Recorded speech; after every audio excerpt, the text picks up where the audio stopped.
नमस्कार, capital TV Uttar Pradesh देख रहे हैं आप। आपके साथ मैं हूं बबीता। प्रदेश के उप मुख्यमंत्री केशव प्रसाद मौर्य शुक्रवार की देर शाम बनारस पहुंचे। दोबारा उप मुख्यमंत्री का कार्यभार संभालने के बाद वो पहली बार बनारस पहुंचे। शुक्रवार की शाम जिला अध्यक्ष हंसराज विश्वकर्मा की अगुवाई में लाल बहादुर शास्त्री एयरपोर्ट पर केशव प्रसाद मौर्य का जोरदार स्वागत हुआ। ये रिपोर्ट देखिए।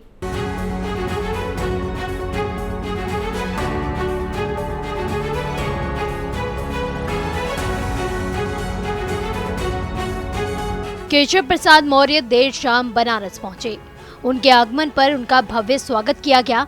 इस दौरान ज्यादा से ज्यादा संख्या में बीजेपी कार्यकर्ता भी मौजूद रहे। वहीं मीडिया से रूबरू होते हुए केशव प्रसाद मौर्य ने कहा कि बाबा विश्वनाथ के दर्शन करके ही वो विकास की यात्रा शुरू करना चाहते हैं, जिसके लिए वो वाराणसी आए हैं। इस दौरान उन्होंने कहा कि पीएम मोदी की मंशा गांव और गरीबों का विकास करना है, जिसे उन्हें तीव्र गति से आगे बढ़ाना है।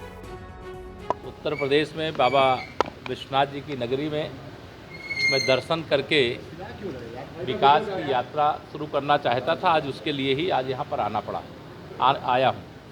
दूसरा, कल से नवरात्रि भी है, नया संवत्सर भी है। उसकी मैं आप सबके माध्यम से पूरे प्रदेशवासियों को, काशीवासियों को, प्रयागवासियों को, देशवासियों को, सबको बहुत बहुत शुभकामना देता हूँ।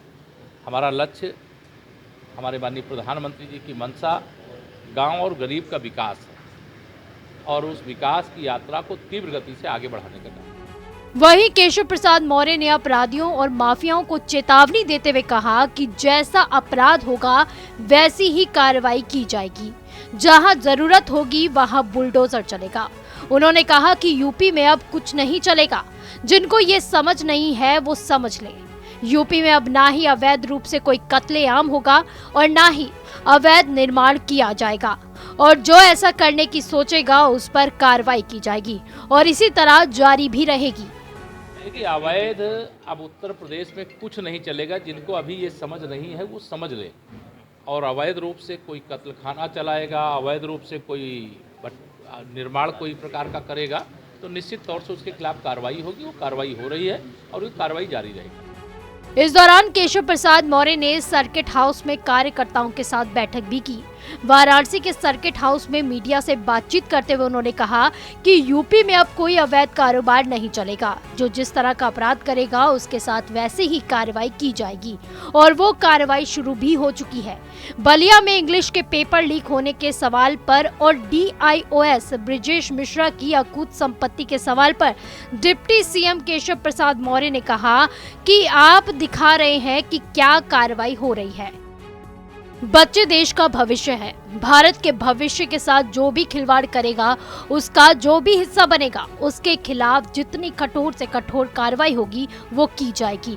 इससे कोई बच नहीं पाएगा। वहीं शिवपाल और सीएम योगी की मुलाकात के सवाल पर डिप्टी सीएम ने कहा कि सीएम योगी आदित्यनाथ से कोई भी समय से मिल सकता है। आप सभी भी फोन करके समय लेकर मिल सकते हैं। योगी आदित्यनाथ प्रदेश के मुख्यमंत्री है, सबके लिए समान भाव रखते हैं। इस मुलाकात का भी कोई अलग अर्थ नहीं निकाला जाना चाहिए। रोजगार के सवाल पर डिप्टी सीएम केशव प्रसाद मौर्य ने कहा कि आप इंतजार करो, जो कहा गया है वो सभी वादे पूरे किए जाएंगे। सरकार को अपने सभी वादे याद हैं। सीएम योगी के दोबारा सत्ता में काबिज होने के बाद से ही अपराधियों पर लगातार कार्रवाई की जा रही है। तो वहीं सभी मंत्रियों के विभागों के बंटवारे के बाद अब उनके कामों पर नजर रखी जा रही है और सभी के लिए टारगेट भी सेट किए गए हैं। आप देखते रहिए कैपिटल टीवी उत्तर प्रदेश। नमस्कार।